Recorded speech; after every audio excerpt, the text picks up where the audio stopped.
নমস্কার বন্ধুরা, আমি আর একটা নতুন রেসিপি নিয়ে চলে এসেছি। এই দেখুন বন্ধুরা, ইঁচড়। আমি ইঁচড়টা ভালো করে কেটে ধুয়ে ভাপিয়ে রেখেছি। আর এই যে চিংড়ি মাছ আর এই যে এখানে টমেটো কুচি, এখানে আছে চিংড়ি মাছের মাথা বাটা, আর এখানে আছে একটু কাঁচা লঙ্কা, আদা, রসুন, আর মানে পাকা লঙ্কা আর কি, কাঁচা লঙ্কার মাঝখান থেকে কাঁচা লঙ্কা, আর ওইটা আছে একটু চিনেবাদাম, আর একটু তিল, আর পেঁয়াজ কুচি, আর এই যে টমেটো কুচি। এসব দিয়েই আমি এখন ইঁচড় চিংড়ি রান্না করব। আপনারা দেখতে থাকুন বন্ধু এই ভিডিওটা, কেমন করে আমি রান্না করি। আর এই ভিডিওটা যদি ভালো লাগে তাহলে আমাকে লাইক কমেন্ট শেয়ার করবেন। এই জন্য এখন আলু দিয়েছি, আলুগুলো একটু লাল লাল করে ভেজে নেব। এই যে আলুগুলো আমার ভাজা হয়ে গেছে, এখন আমি তুলে নেব। এবার আমি চিংড়ি মাছগুলো হালকা করে ভেজে নেব, বেশি ভাজবো না। হিট হয়ে গেলে নামিয়ে ফেলবো। এবার আমি চিংড়ি মাছের মাথাটা বেটে রেখেছিলাম, এটা ভেজে নিচ্ছি। দেখুন বন্ধুরা, কড়াইতে আমি তেল দিয়ে দিয়েছি। এবার আমি সব কিছুই যে ভাজা হয়ে গেছে, আলু, চিংড়ি মাছ, আর ওই যে চিংড়ি মাছের মাথা বাটা ভাজা হয়ে গেছে। এবার আমি এঁচড়টা ভেজে নেব।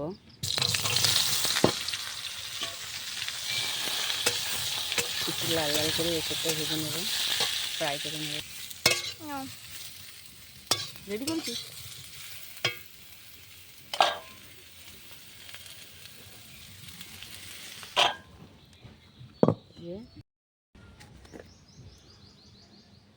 তেল তাপবে তো, দাঁড়ান, গো করলেই হয়।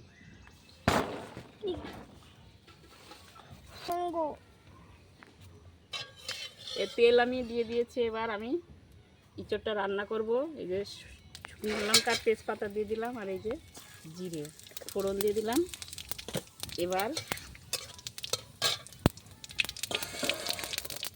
এবার দিয়ে দেবো পেঁয়াজ কুচি দিয়ে দিলাম।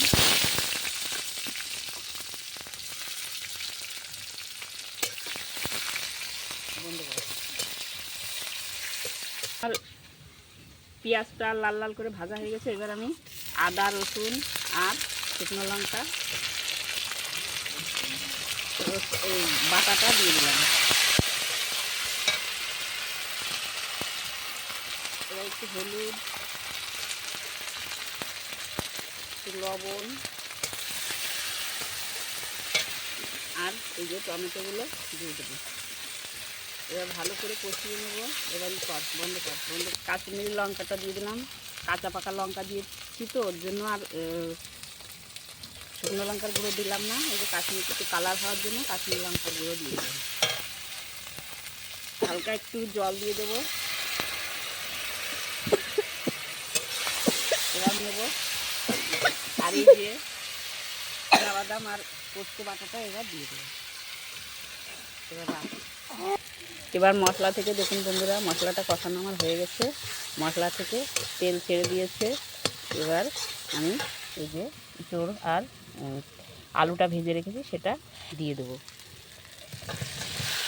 দিয়ে ভালো করে আমি কষিয়ে নেব মশলার সঙ্গে। ইঁচড় আর আলুটা কষিয়ে নেব। নুন দিয়ে দিলাম। এবার আমি ভালো করে কষিয়ে এবার জল দিয়ে দেবো। দেখুন বন্ধুরা, কত সুন্দর দেখতে হয়েছে। আপনাদের যদি ভালো লাগে, কার কার এই এঁচড় চিংড়ি পছন্দ, আমাকে লাইক কমেন্ট শেয়ার করবে। এবার আমি পরিমাণ মতো জল দেব, দিয়ে ঢাকা দেব।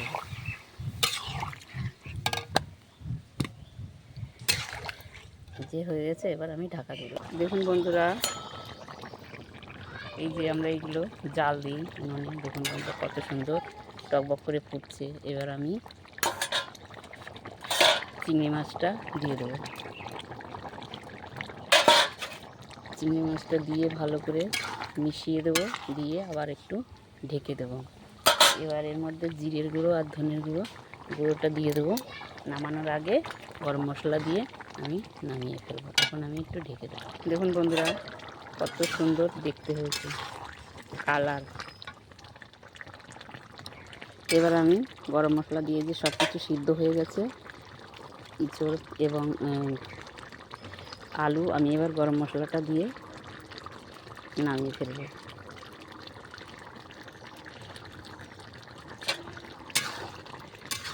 এবার আমি নামিয়ে ফেলব।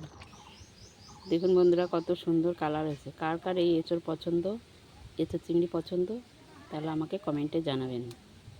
আমি তাদের বাড়ি বাড়ি পৌঁছে দেবো।